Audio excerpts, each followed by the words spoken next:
तो चलिए आज जानते हैं कुल्लू के देवताओं की उस रहस्यमयी रात की यात्रा के बारे में। देखिए, कुल्लू के गांव में ना देवता सिर्फ मूर्तियां नहीं है, उन्हें जीते जागते भगवान की तरह माना जाता है।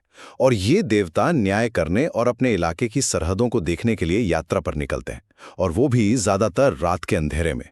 तो पहली बात, ये कोई नई परंपरा नहीं है, ये हजारों साल पुरानी है। जैसे मलाना गांव के जमलू देवता को ही ले लीजिए। कहते हैं जब वो रात में निकलते हैं ना, तो पूरे गांव की लाइटें बंद कर दी जाती हैं और किसी को भी घर से बाहर निकलने की इजाजत नहीं होती। और ऐसा सिर्फ मलाना में नहीं, नग्गर और बंजार घाटी के कई गांव में भी होता है। अच्छा, तो दूसरी बात, ये सवाल तो दिमाग में आता ही है कि ये यात्राएं रात में क्यों होती हैं।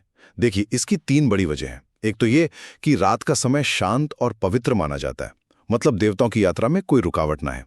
दूसरी वजह है इंसान और भगवान के समय का फर्क। सीधी सी बात है, दिन इंसानों के लिए और रात देवताओं के लिए।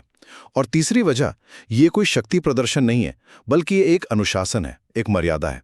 और आखिर में एक बात बिल्कुल साफ समझ लीजिए, ये कोई डरावनी या भूत प्रेत की कहानी नहीं है।